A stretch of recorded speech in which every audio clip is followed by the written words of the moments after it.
له وأشهد أن لا إله إلا الله وحده لا شريك له وأشهد أن محمدا عبده ورسوله أما بعد باشر الطلبة حفظكم الله الرسول صلى الله عليه وسلم diutus oleh Allah Subhanahu wa taala untuk menyempurnakan budi pekerti yang baik, akhlak al-karimah, sebagaimana sabda beliau sallallahu alaihi wasallam, innama bu'istu liutammima makarimal akhlak. Sesungguhnya aku diutus oleh Allah untuk menyempurnakan budi pekerti yang baik, akhlak yang baik. Akhlak atau adab yang baik ini tidak hanya antara seseorang dengan orang lain, tapi akhlak yang baik juga antara seorang dengan Allah. Bagaimana perintah-perintah Allah apakah dia jalankan, larangan-larangan Allah apakah dia tinggalkan, berita-berita yang datangnya dari Allah apakah dia mempercayai atau tidak. Ini terkait akhlak terhadap Allah. Terhadap Rasul pun seperti itu. Kita mempercayai berita yang datangnya dari Ar-Rasul, kita menjalankan perintahnya, kita menjauhi larangannya. Meskipun perintah Allah dan Rasulnya ini terasa berat, ya. Seorang muslim, seorang mukmin memiliki akhlak yang baik, siap menerima perintah Ar-Rasul meskipun berat.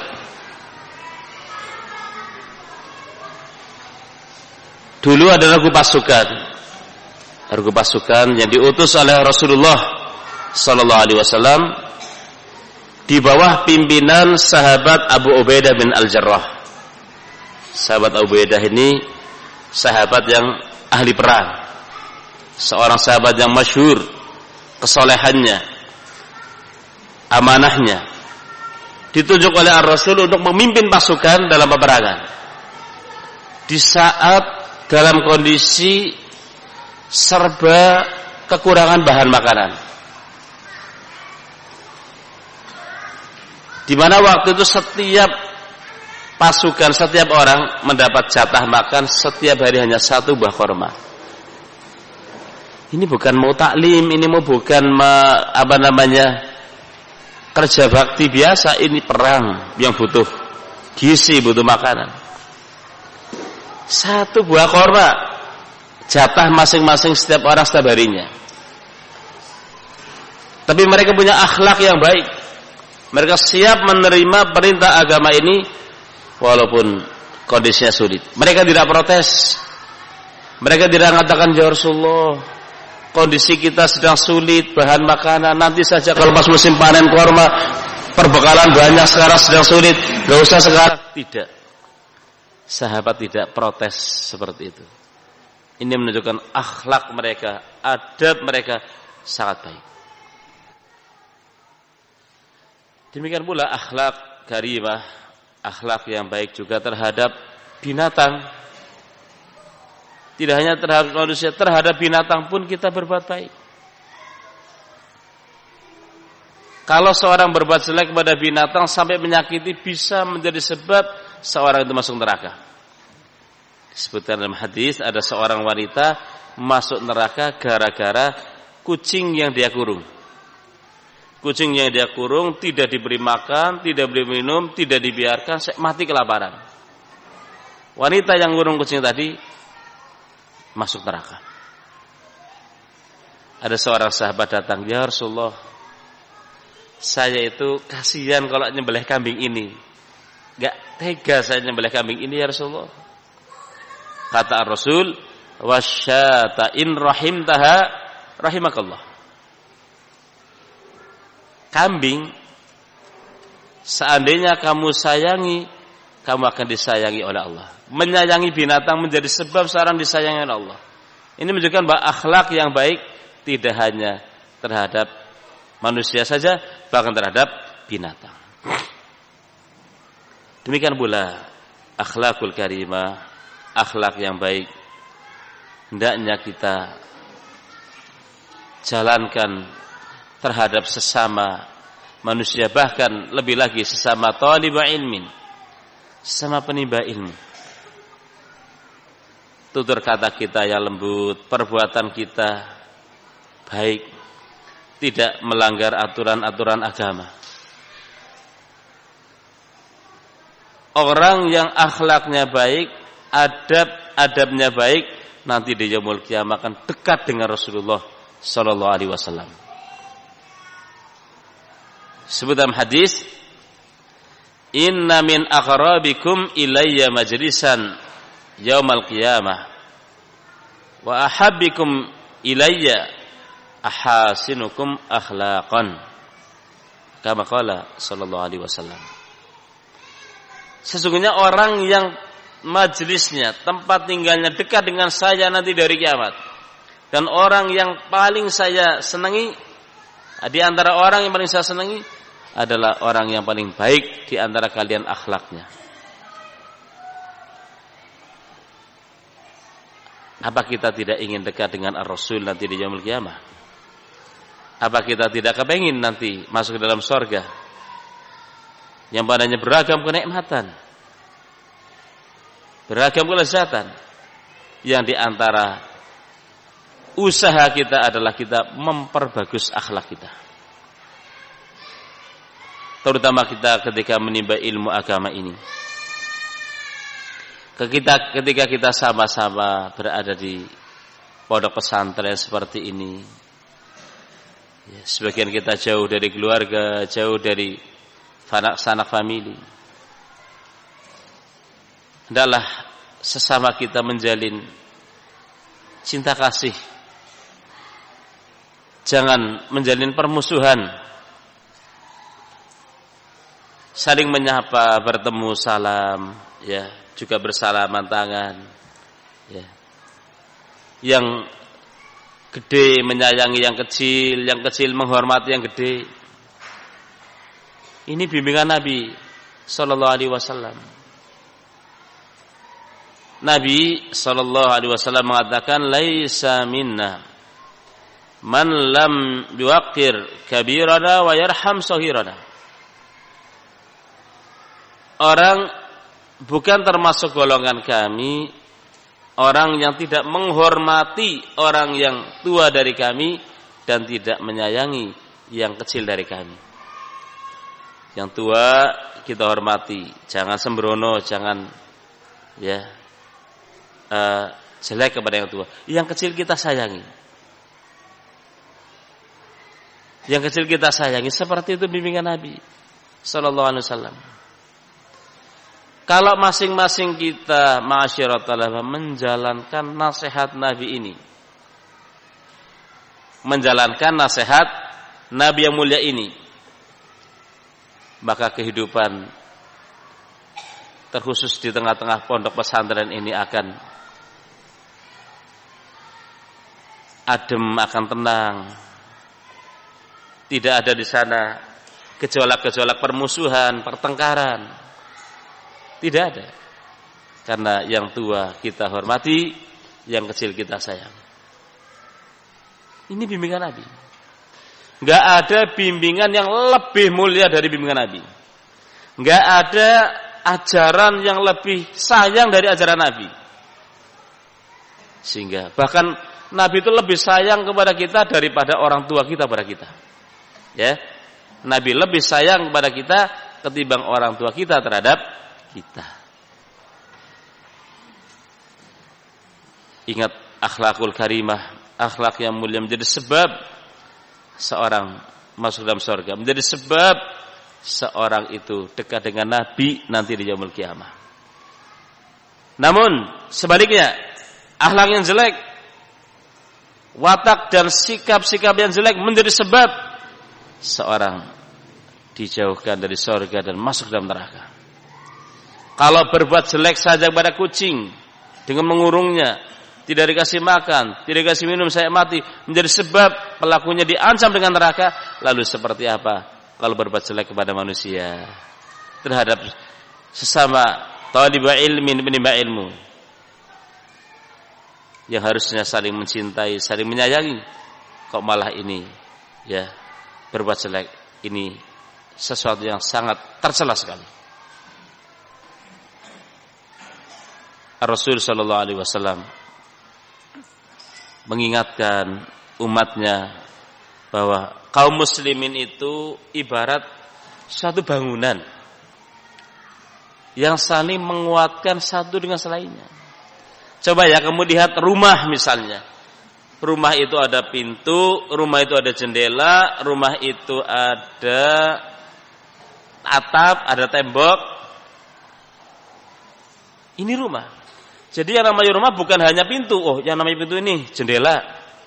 Yang namanya pintu ya ini, yang namanya rumah itu ya pintu, bukan. Yang namanya rumah adalah kumpulan dari ini semua. Ya ada jendela, ada atap, ya, ada pintu. Masyarakat muslimin itu ibarat bangunan saling menguatkan. Ketika Nabi menyebutkan al-mu'minu lil mu'mini kal bunyani yashuddu ba'duhu ba'dan. Seorang mukmin dengan mukmin yang lainnya saling menguatkan seperti bangunan saling menguatkan satu dengan lainnya. Kemudian Nabi memasukkan jari jemari tangan beliau satu ke yang lainnya, saling menguatkan.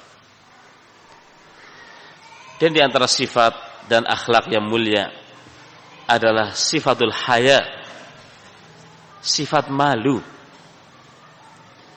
Ya akhi, dengarkan. Ya. Di antara sifat yang terpuji adalah sifat al-haya. Sifat apa? Malu.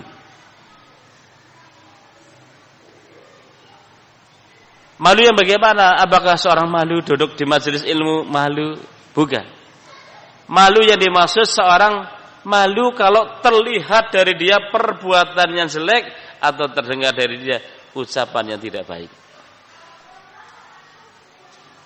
Rasul mengatakan al-haya'u minal iman atau al-haya'u syu'batun minal iman. Sifat malu bagian dari iman. Sifat malu termasuk dari cabang iman. Malu yang dimaksud di sini seorang malu kalau orang-orang pada rajin belajar kok dia malah malas. Malu kalau orang ya pada sudah berangkat jamaah, dia masih malah tidur-tiduran. Malu dia, harusnya. Malu kalau terlihat dari dia perbuatan yang jelek. Ucapannya. Malu dari dia kalau terdengar darinya ucapan tidak baik. Ucapannya ya jelek. Perbuatannya jelek. Dia malu kalau terlihat darinya perbuatan tidak baik atau ucapan tidak baik. Sehingga terus dia menjaga jangan sampai perbuatan saya jelek. Nanti orang ya akan yang menilai saya orang yang jelek. Jangan sampai saya mengucapkan ucapan yang jelek, nanti orang akan menilai saya sebagai orang yang jelek ucapannya. Seorang mukmin, terlebih seorang thalibul ilmin, penimba ilmu, yang mempelajari Al-Quran, yang mempelajari hadis, bagaimana adab-adab Al-Quran, adab-adab hadis dipraktekkan dalam kehidupan sehari-hari. Ketika Aisyah ditanya, "Kaifa kana khuluqu Rasulillah?" Seperti apa akhlak Rasulullah? Qalat, Aisyah mengatakan, "Kana khuluquhul Qur'an." Kana khuluquhul Qur'an. Adalah akhlak Rasulullah itu Al-Qur'an. Loh, apa yang dimaksud? Apa yang dimaksud akhlak Rasulullah adalah Al-Qur'an? yakni Rasulullah mempraktekkan apa yang ada dalam Al-Qur'an. Yang perintah-perintah Allah dijalankan, larangan Allah ditinggalkan. yang berita-berita datang dari Allah dipercayai. Akhlak beliau itu sesuai dengan Al-Quran. Di antara akhlak yang beliau miliki adalah sifat malu. Rasulullah itu punya sifat malu. Lebih malu daripada seorang gadis pingitan. Gadis pingitan itu gadis yang sudah balik, ya, yang tinggal nunggu lamaran, tinggal menunggu orang melamarnya, biasanya dikasih kamar sendiri. Yang gadis itu biasanya, ya, malu kalau terlihat oleh laki-laki, oleh pemuda. Rasul itu lebih malu dari seorang gadis pingitan. Malunya bagaimana? Rasul tidak pernah terlihat dari beliau perbuatan tidak baik. Tidak pernah terdengar dari beliau ucapan tidak baik. Rasul kalau tidak menyukai sesuatu, itu cukup terlihat dari wajahnya, beliau nggak senang, cukup. Nggak ngomel-ngomel, nggak misalnya mengatakan apa ini, ya ngomel-ngomel, tidak, cukup. Sahabat ngerti kalau wajah Rasulullah nggak ceria, berarti Rasul nggak suka. Di antaranya juga Rasul tidak pernah mencela makanan. Kalau Rasulullah suka beliau makan, tidak suka beliau meninggalkan dan tidak mencela makanan. Gak seperti sebagian orang, apa susah bari kok kangkung tempe. Ya. Kalau ayam dikasih aja bosan, apalagi saya. Oh jangan. Kamu masih diberi makan tempe dan kangkung luar biasa. Pasukan Abu Ubaidah tadi mau perang. Jatahnya apa? Hanya 1 korma setiap hari. Perang loh ini. Bukan duduk di majelis, bukan di bawah kipas yang nyaman di atas keramik. Gak protes. Ada mereka baik. Gak mengatakan, oh, bagaimana ini? Kok semasa gini jatah makan, yang adanya seperti itu. Mereka sabar dan mereka siap menerima perintah agama. Seperti ini. Ya, yang dicontohkan oleh salaf umat ini, generasi umat ini. Kita contoh mereka. Ya. Sembari kita menimba ilmu, kita ngamalkan ilmu. Ya. Kita amalkan ilmu yang sudah kita timba, ilmu yang sudah kita serap. Ya, di antaranya tadi kita menghiasi diri kita dengan akhlakul karimah. Di antara akhlakul karimah, sifat malu tadi, yaitu sifat yang menjadikan seorang tidak ingin terlihat darinya perbuatan tidak baik dan tidak ingin terdengar darinya ucapan yang tidak baik. Ar-Rasul sallallahu alaihi wasallam mengatakan, idza lam tastahi fasna ma syi'ta. Kalau kamu sudah tidak punya rasa malu lagi, lakukan sak mau kamu. Ya, kalau kamu sudah tidak punya sifat malu, lakukan sak mau kamu. Maksudnya apa? Kamu akan tanggung akibatnya. Kalau kamu sudah tidak punya rasa malu, silahkan lakukan. Tapi kamu tanggung apa?